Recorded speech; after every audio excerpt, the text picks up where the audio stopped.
बांग्लादेश इसके अलावा आए जुर्रत करे कोई आंख उठाकर बांग्लादेश की तरफ देखने की, उसकी आंखें निकाल देंगे। आए कोई हाथ उठाए और बांग्लादेश की तरफ हाथ उठाने की कोशिश करे, उसका बाजू तोड़ देंगे हम इंशाल्लाह अल्लाह के फजलो करम से। 53-54 বছর পরে পাকিস্তানের ভাইরা বাংলাদেশ জিন্দাবাদ স্লোগান দিচ্ছে। পাকিস্তানকে ফেসিবাদ আওয়ামী লীগ ভারতের দোসর বিভিন্ন সময় গালি দেয়, সেই পাকিস্তানি গতকালকে বলেছে বাংলাদেশের উপরে একটা ফুলের আঁচড় পড়বে, আমরা বাংলাদেশকে অস্ত্র বোমা সবকিছু দিয়ে সহযোগিতা করব। আমাদের পাকিস্তানের এক জনপ্রিয় পলিটিশিয়ান মোহাম্মদ সাইদ উসমানী, উনি আমাদের বাংলাদেশের জন্য উনি আওয়াজ তুলে যাচ্ছেন। উনি বলছে যে পাকিস্তানে যে পারমাণবিক বোমা আছে, এই পারমাণবিক বোমা আমার বাংলাদেশের ভাইদের। দর্শক শ্রোতা, বাংলাদেশ এবং পাকিস্তান এক হতে না হতেই ভয়ে কাঁপতেছে ভারত। কেননা ডক্টর ইউনূস যে প্ল্যানগুলো করতেছেন, এই প্ল্যানগুলো দেখে নরেন্দ্র মোদীর ঘুম হারাম হয়ে গিয়েছে। এতদিন আমরা ভারতের জনগণের কাছে শুনে এসেছিলাম, তারা বলেছিল ভারত থেকে যদি তারা হিসু করা শুরু করে দেয় সেক্ষেত্রে বাংলাদেশ তলিয়ে যাবে। এতদিন বাংলাদেশকে এতটা ছোটোভাবে দেখেছে, খুবই অবাক করা কাণ্ড। তবে ইতিমধ্যে ডক্টর ইউনূসের প্ল্যান দেখে সকলের ঘুম হারাম হয়ে গেছে। এখন ভারত বুঝতে পেরেছে যে বাংলাদেশ কী জিনিস এবং ডক্টর ইউনূস কী জিনিস ইতিমধ্যে ভারতের সকল জনতা বুঝতে পেরেছে। দর্শক শ্রোতা, আপনারা ভিডিওর বিশেষ কিছু অংশ ভিডিওর শুরুতে দেখতে পারলেন। ভিডিওটা শেষ পর্যন্ত দেখলে আপনারা চমকে যাবেন। তাই বলবো বিস্তারিত জানার জন্য অবশ্যই ভিডিওটা না টেনে শেষ পর্যন্ত দেখতে থাকুন। এই বিষয়ে বিশেষভাবে বক্তব্য দিয়েছেন, সেই বক্তব্যগুলো শুনলেই আপনারা বিস্তারিত জানতে পারবেন। তাহলে চলুন সেই বিশেষ বক্তব্যগুলো আগে শুনে আসি। চ্যানেলে নতুন হলে অবশ্যই চ্যানেলটি সাবস্ক্রাইব করে নেবেন।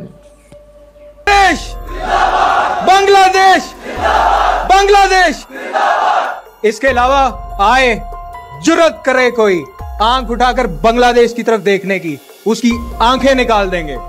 आए कोई हाथ उठाए और बांग्लादेश की तरफ हाथ उठाने की कोशिश करे, उसका बाजू तोड़ देंगे हम इंशाल्लाह अल्लाह के फजलो करम से। পাকিস্তানকে ফেসিবাদ আওয়ামী লীগ ভারতের দোসর বিভিন্ন সময় গালি দেয়, সেই পাকিস্তানি গতকালকে বলেছে বাংলাদেশের উপরে একটা ফুলের আঁচড় পড়বে, আমরা বাংলাদেশকে অস্ত্র বোমা সবকিছু দিয়ে সহযোগিতা করব। সেই পাকিস্তানের সাথে 65 সালে কিন্তু ভারত হেরে গেছিল। 47-এ আপনারা দেখবেন যে হিন্দু মুসলিম এই একটা ধর্ম সম্প্রীতির কারণে ভারত এবং পাকিস্তান আলাদা হয়ে গেছিল। তখন আমরা পূর্ব পাকিস্তান পশ্চিম পাকিস্তান ছিল। তো সেই জায়গাটা থেকে আজকে আমরা দেখছি যে যেই পাকিস্তান এতদিন আমাদের শত্রু ছিল, সেই পাকিস্তান আমাদেরকে অস্ত্র বোমা দিয়ে সহযোগিতা করতে চাচ্ছে। আমরা ভারতকে স্পষ্ট ভাষা বলতে চাই, ভারত বারবার বলে আমরা বাংলাদেশের চট্টগ্রাম, আমরা বাংলাদেশের নোয়াখালী, কুমিল্লা, বিভিন্ন অঞ্চলের জেলাগুলো আমরা নিয়ে যাব। আমরা ভারতকে বলতে চাই তোমরা তো এই 1 দশক ধরে এই গল্প শোনাচ্ছ, আরও 1400 বছর আগে হযরত মুহাম্মদ সাল্লাল্লাহু আলাইহি সাল্লাম বলে গেছিল যে গাজওয়াতুল হিন্দের মাধ্যমে পুরা ভারতবর্ষ এবং উপমহাদেশের অধিকাংশ জায়গা মুসলমানদের দখলে আসবে। সেই জায়গাটা থেকে আমরা গাজওয়াতুল হিন্দের জন্য পাকিস্তানের সহযোগিতা শুধু পাবো না, বিভিন্ন মুসলিম দেশের সহযোগিতা পাবো। ইহুদি খ্রিস্টান কান্ট্রি যারা আছে, রাশিয়া, আপনার চায়না, তারাও কিন্তু আমাদেরকে সহযোগিতা করে। আপনারা দেখেন ভারতের কিন্তু চারপাশে কোনো বন্ধু নাই। ভারত যদি ভুলবশত আমাদের উপর একটা ফুলের টাচ করে জাস্ট আমাদের উপর একটু ছোট্ট আক্রমণ করবে, নেপাল, শ্রীলঙ্কা, চায়না, বাংলাদেশ 4 থেকে যখন ভারতের উপরে আক্রমণ হবে তখন ভারত কি পালাতে পারবে? বরং আমি তো দেখতে পাচ্ছি আর 10 বছরের ভিতরে বাংলাদেশের নাম আপনার ভারতের সমুদ্রে থাকবে, অর্থাৎ ভারতের মানুষ বলবে যে আমরা বাংলাদেশের নাগরিক। সেই দিন আমরা দেখতে পাচ্ছি, সেই ইতিহাস আমরা দেখতে পাচ্ছি। বাংলাদেশের মানুষ ভারতকে নিয়ে নিবে, ভারত আমাদেরকে কি নিবে না। ভারতের সেই সেনাবাহিনী আছে নাকি? ভারতের পাকিস্তানের সাথে যখন ভারতের যুদ্ধ লাগে, পাকিস্তানের রিটায়ার্ড আর্মিরা পর্যন্ত আপনার যুদ্ধের জন্য প্রস্তুতি নেয়। আর ভারতের রানিং কর্মকর্তারা বলে আমাদের পেট ব্যথা, মাথা ব্যথা, বিভিন্ন সুতা দিয়ে তারা আপনার ছুটি নিয়ে থাকে। সেই জায়গাটা থেকে আমরা আমি এখানে থেকে ভবিষ্যৎ বলছি যে ভবিষ্যতে বাংলাদেশ ভারতকে নিয়ে নেবে, ভারত আমাদের বাংলাদেশ কি নেবে, এই সাহস ভারতের নাই। ভারতের কিছু কুকুর আছে মূর্খ, বিজেপি যারা মোদির চামচামি করে, এরা দেখি যে কিছু টেম্পু নিয়ে বাংলাদেশ অবরোধের দিকে আসে। আরে ভাই আয়, তোরা আয়। আমরা 1-1,500 রাইফেল নিয়ে দাঁড়ায় আসছিলাম, বুঝছো? আইলে ফাঁকা আওয়াজ দিতাম, যে কটা ঢুকতি একটা আর মায়ের বুকে ফিরে যেতে পারতি না। যদি ভারতের সাহস থাকে তাহলে ওরা কি করে, ওদের দেশে আমাদের আপনার যে কনসুলেট জেনারেল আছে সেখানে ওরা হামলা করতেছে, ওরা আমাদের দেশের পতাকাকে অবমাননা করতেছে। বাংলাদেশের পতাকা সম্বন্ধে ধারণা আছে তোমাদের? তোমরা বাংলাদেশের পতাকা বহির্বিশ্বে যেভাবে সম্মান পায়, বাংলাদেশের পতাকা দেখলে বহির্বিশ্ব থেকে বলে এখানে কোরআনে হাফেজরা আছে, এখানে ভালো ডক্টর ইউনূসের মতো সম্মানিত ব্যক্তি আছে। আর ভারতের পতাকা যদি বহির্বিশ্বে দেখে, তাহলে কানাডা তো তাদের জঙ্গি সংগঠন হিসাবে, জঙ্গি দেশ, টেররিস্ট দেশ হিসাবে স্বীকৃতি দিয়েই দিছে। কানাডায় কিন্তু কোনো ভারতীয় ভিসা পায় না এবং ভারতের এম্বাসি উঠায় নিছে, এটা আপনারা হয়তো অনেকে জানেন না। সেই জায়গা থেকে আমরা ভারতকে স্পষ্ট ভাষায় বলতে চাই, আমাদের সাথে ভাই লাগতে আইসো না। আমরা তোমাকে যেই জিনিস দিছি ভাই, শেখ হাসিনাকে দিয়ে দিছি, আমাদের সবচেয়ে বড় সম্পদ, তোমরা আর কি চাও? তো আমাদের সাথে লাগতে আইসো না। আমরা বাঙালিরা যে কি জিনিস, ওটা ৭১ পাকিস্তানি বুঝা গেছে ভাই। এরপরে দেখো না, আর আমাদের সাথে এখন বন্ধুত্ব করে, শত্রুমি করে না। তো আমাদের সাথে লাগতে এসো না। ভারতটা এটা একবার বিভক্ত করে দিছি। ভারতের ভিতরে কয়েকটা রাজ্য কিন্তু আমরা তৈরি করে দিব। বিহার, 7 স্টার যেসব, ত্রিপুরা, যেসব রাজ্য আছে, প্রত্যেকটা রাজ্য কিন্তু আমাদের দাবিদার, আমাদের বাংলাদেশের। এগুলা যদি আমরা হাত দেই এবং সেখানের যারা বাঙালিরা আছে ত্রিপুরা এবং 7 স্টার, বিহারের, ঠিক আছে, আসামের, তারাও কিন্তু বলছে আমরা বাংলাদেশের সাথে মিলিত হবো। সো দুই দেশের জনগণ যখন মিলিত হবে, তোমাদের 7 স্টার যদি আমরা নিয়ে নেই, তাহলে তোমাদের ভারতের অংশও থাকবে না। তোমাদের মূল অংশ বিভিন্ন বাণিজ্যিক এই 7 স্টার থেকে, আলু, পটল এবং বিভিন্ন শাকসবজি, ফলমূলাদি যা আছে, এগুলো বেশিরভাগ 7 স্টার থেকে আসে, অন্য দিল্লি বা অন্য রাষ্ট্র থেকে এগুলো আসে না। সো আমাদের সাথে লাগতে আসলে তোমরাই বিপদে পড়বা। ধন্যবাদ। বাংলাদেশ বিষয়ে ভারত যে অভিমত রাখে এবং যে বিশৃঙ্খলা করতে চেয়েছিল, অনেকে ভয় পেয়ে গিয়েছিলেন যে ভারত কি না করে বসে। আমি আপনাদেরকে বলি, নানাবিধ কারণে ভারতের কিছুই করার হ্যাটাম নাই, কিছুই করার হ্যাটাম নাই। যতক্ষণ পর্যন্ত আমরা মানসিকভাবে শক্তিশালী থাকব, ততক্ষণ পর্যন্ত ভারত কিছুই করতে পারবে না। এমনকি ভারত ছোট্ট একটা দেশ, ভুটান, নেপাল, তাদেরও কিছুই করতে পারে না। তো আমাদের কেন করতে পারত? এটা আমাদের সরকার বা এই দেশের সরকার নতজানু হলে ভারত করার সুযোগ পায়, এইটাই। তারা তাদের চাকর শেখ হাসিনাকে ক্ষমতায় রাখছিল, এরপরে যখন খুশি তখন সীমান্তে নাগরিক হত্যা হয়েছে, মেরেছে, শুধুমাত্র নতজানু পলিসির কারণে এই সাহসটা পেয়েছে। যদি আপনারা শক্ত হয়ে দৃঢ়ভাবে থাকতেন, তাহলে এটা পাইতো না। আজকে একটা ভিডিও দেখাবো, তারপরে মূল আলোচনা করব। আসেন আমরা দেখি। आज हम अपने बंगाली भाइयों को जवाब देते हैं, उन्हें बताते हैं कि भाई ये पाकिस्तान तुम्हारा है, इस पाकिस्तान का जो एटम बम है ना, वो भी तुम्हारा है। आए, जुर्रत करे कोई आंख उठाकर बांग्लादेश की तरफ देखने की, उसकी आंखें निकाल देंगे। आए, कोई हाथ उठाए और बांग्लादेश की तरफ हाथ उठाने की कोशिश करे, उसका बाजू तोड़ देंगे हम इंशाल्लाह, अल्लाह के फजलो करम से। मैं आपको एक मुल्क का नाम नहीं लेता, खड़े हैं, बांग्लादेश, बांग्लादेश, बांग्लादेश। इसके अलावा आज हम अपने बंगाली भाइयों को जवाब देते हैं, उन्हें 53-54 বছর পূর্ব পাকিস্তান এবং পশ্চিম পাকিস্তান একসঙ্গে ছিল। একটা যুদ্ধ ভারতের প্ররোচনায়, সে যুদ্ধর পরে আজ 53-54 বছর পরে পাকিস্তানের ভাইয়েরা বাংলাদেশ জিন্দাবাদ স্লোগান দিচ্ছে। তারা তাদের থেকে যে বাংলাদেশ আলাদা হয়ে গেছে, এই জন্য আর ঘৃণা রাখে না।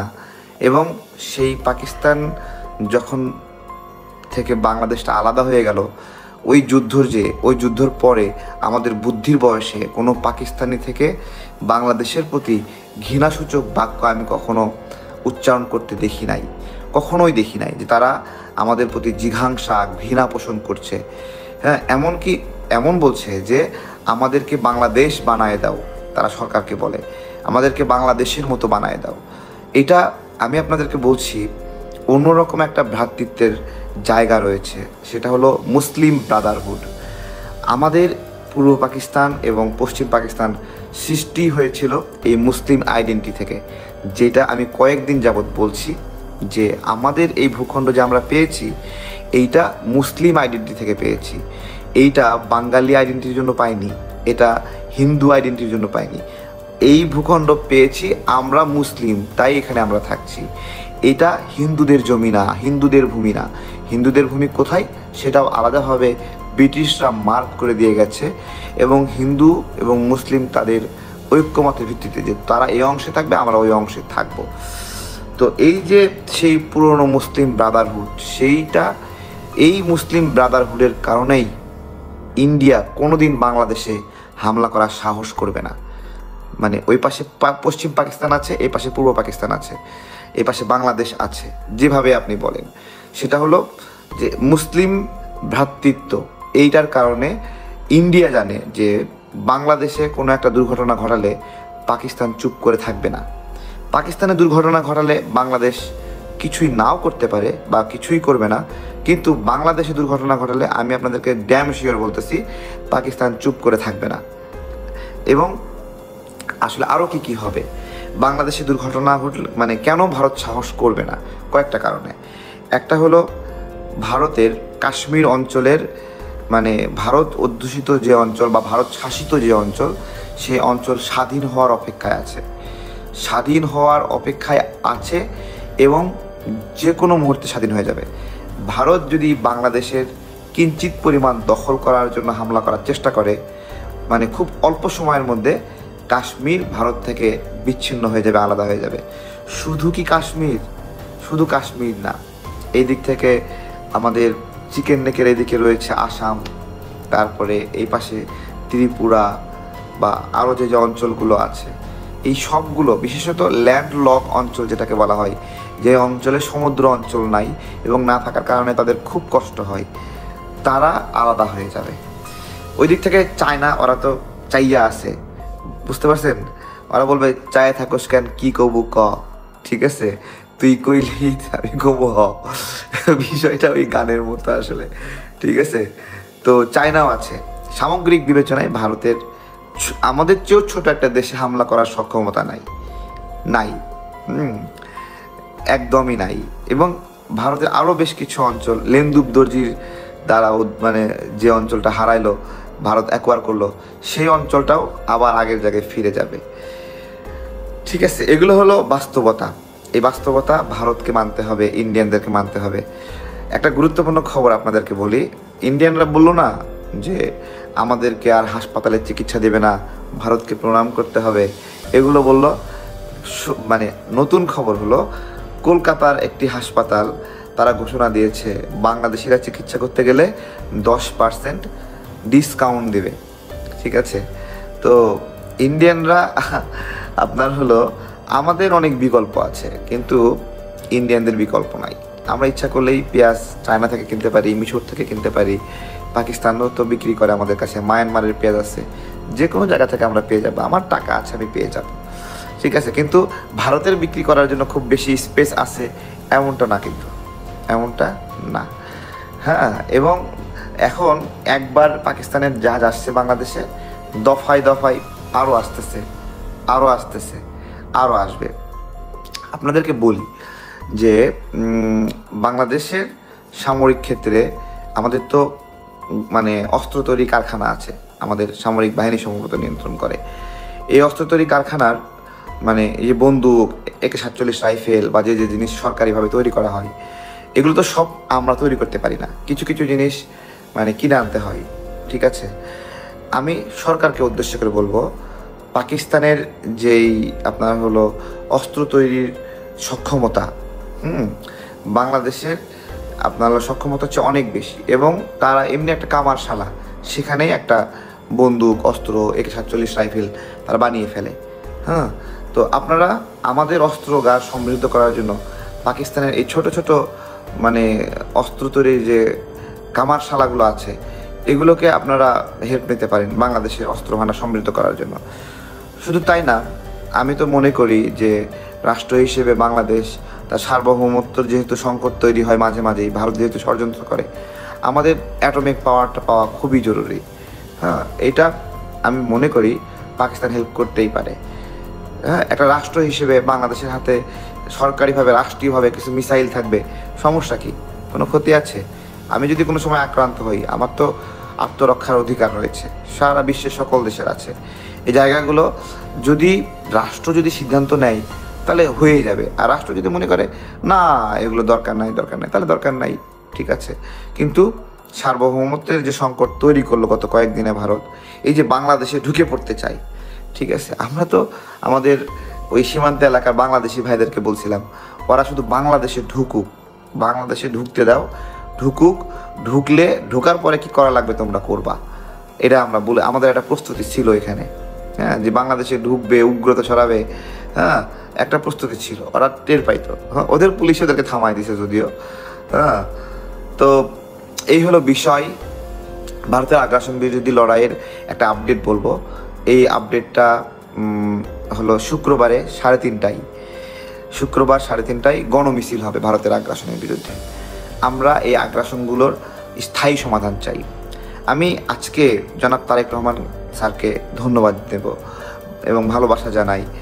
আপনি যে বলেছেন আমাদের নদীর অধিকার, পানির অধিকার বুঝে পাওয়ার জন্য আন্তর্জাতিক আদালতে মামলা করবেন, স্যার অনেক ধন্যবাদ। আমরা এইগুলোই কিন্তু প্রত্যাশা করি আপনাদের কাছ থেকে, যে আপনাদের কাছ থেকে সঠিক লড়াইটা আপনারা করবেন। এবং আমার আত্মবিশ্বাস সব সময় আপনার উপর ছিল, এখনও আছে। এইটা কিন্তু হলো গণতন্ত্রের মা বেগম জিয়া, তারও সিদ্ধান্ত ছিল যে আন্তর্জাতিক আদালতে উনি পানির হিস্যার জন্য মামলা করবেন, বিশেষত তিস্তার পানির হিসাব।